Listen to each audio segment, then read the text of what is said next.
Hello guys, welcome to Throne Academy. நம்ம இன்றைக்கி இந்த வீடியோ பதிவில் ஏப்ரல் 14க்கான நடப்பு நிகழ்வுகள் தான் பார்க்க போகிறோம். ஸோ கைஸ் நல்லா கவனிச்சுங்க. இதுக்கப்புறம் வந்து பார்த்திங்கன்னா வர செஷன் எல்லாமே கொஷின் கேட்போம். அது கமெண்ட் செஷனில் எத்தனை பேர் கமெண்ட் பண்ணுறீங்க, நிறைய இன்ஃபர்மேஷன் தெரிஞ்சுக்கின்றதை பார்த்தலாம். ஃபஸ்ட்டு பாருங்கள், ஏப்ரல் 16 துணைவேந்தர்கள் கூட்டம் அப்படின்னு சொல்லிட்டு கொடுத்துருக்காங்க. என்னென்னா நம்மளுடைய பல்கலைக்கழக துணைவேந்தர்கள் வந்து பார்த்திங்கன்னா இதுக்கப்புறம் முதல்வர் இருப்பார் அப்படின்னு சொல்லிட்டு சட்ட மசோதா நிறைவேற்றப்பட்டு உச்சநீதிமன்றமும் ஓகே சொல்லிட்டாங்க. ஸோ இப்போ என்னென்னா இவர் தான் வந்து துணைவேந்தராக இருக்கார். இதுக்கு முன்னாடி யார் இருந்தாங்கன்னா ஆளுநர் இருந்திருப்பார், பல்கலைக்கழக துணைவேந்தராக. இப்போ இதிலிருந்து முதலமைச்சர் அப்படின்னு சொல்லிட்டு நோட் பண்ணி வச்சுக்கோங்க.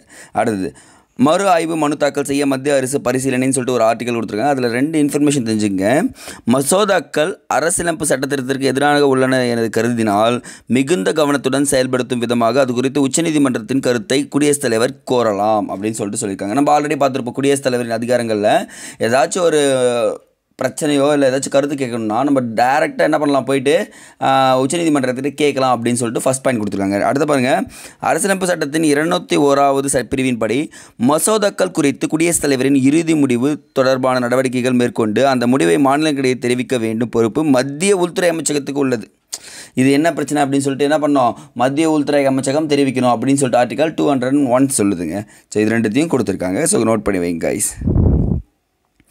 அப்போ டேரெக்டாக என்ன பண்ணலாம், திருவள்ளுவர் பார்த்து வந்துடலாமா. இன்றைக்கி நம்ம திருவள்ளுவர் என்ன சொல்லியிருக்காருன்னா, பகத்துண்டு பல்லுயிர் ஓம்புதல் நூலோர் தொகுத்தவற்றுள் எல்லாம் தலை, கிடைத்ததை பகுத்து கொடுத்து தானும் உண்டு பல உயிர்களையும் காப்பாற்றுதல் அறநூலோர் தொகுத்த அறங்கள் எல்லாவற்றிலும் தலையான அறமாகும் அப்படின்னு சொல்லிட்டு சொல்லியிருக்காங்க. அப்போ என்னென்னா கிடைக்கக்கூடிய விஷயங்கள் என்ன பண்ணணும், எல்லாருமே பகுத்து உண்டணும் அப்படின்னு சொல்லிட்டு சொல்லியிருக்காருங்க.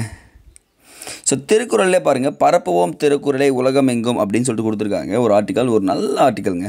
என்ன சார் சொல்கிறீங்கன்னா, திருக்குறளில் உள்ள 58 மொழிகளில் மொழிபெயர்ப்பு செய்யப்பட்டுள்ளாங்க திருக்குறள் இது வரைக்கும். பரவாயில்ல, பயங்கரமான ஒரு விஷயங்க. யோசிச்சு பாருங்கள், அவற்றுள் 29 இந்திய மொழிகளும் 29 வந்து பார்த்திங்கன்னா வெவ்வேறு மொழிகள்லாம் இருக்குதுன்னு சொல்லிட்டு சொல்லியிருக்காங்க. ஒரு நல்ல விஷயங்க.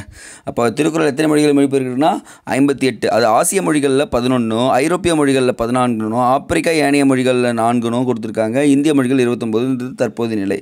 நீங்கள் இப்போதைக்கு 29 இந்திய மொழிகளில் பண்ணியிருக்காங்கன்றது தெரிஞ்சுங்க. அதே மாதிரி வெளிநாட்டு மொழிகளில் 29, மொத்தமாக சேர்த்து 58 மொழிகளில் மொழிபெயர்க்கப்பட்டுள்ளது அப்படின்றத பாயிண்ட் வச்சுக்கோங்கப்பா. ஸோ ஏன்னா திருக்குறளில் நிறைய பேர் சொல்லுவாங்க உலக பொதுமறைன்னு சொல்லிட்டு எக்கச்சக்கமான விஷயங்கள்லாம் சொல்லுவாங்க. பட் ஆனால் நமக்கு தெரிஞ்சுக்க வேண்டிய விஷயங்கள் இவ்வளோ போதுங்க. இன்றைக்கான கேள்வி, இந்த மசோதாக்கள் குறித்து உச்சநீதிமன்ற தீர்ப்பு நீதித்துறையின் அத்துமீறல் அப்படின்னு சொல்லிட்டு ஒரு டாப்பிக்லேருந்து எடுத்திருக்கேன். அந்த கேள்வி என்னென்னா, மத்திய மாநில அரசுகளிடையே அந்த உறவுகளை ஆராய அமைக்கப்பட்ட குழுக்கள் இருக்குங்க. என்னென்ன குழுக்கள் பாருங்கள், சர்க்காரியா குழு, புஞ்சி குழு, வெங்கட செல்லையா குழு. 1, 2, 3 போட்டு எந்த இயர்னு சொல்லிட்டு போடும் பார்க்கலாம். ஓகேவா? தெரிஞ்சவங்க தெரியாதவங்க எல்லாருமே இது சர்ச் பண்ணி போட்டிங்கன்னா உங்களுக்கு எக்ஸாமில் கேட்பாங்க எந்தெந்த இயரில் அமைக்கப்பட்டிருக்குன்னு சொல்லிட்டு அந்த இயரை அழகாக எழுதிடலாங்க. தட்ஸ் எனஃப்ங்க இன்றைக்கான கேள்வி. அடுத்தது,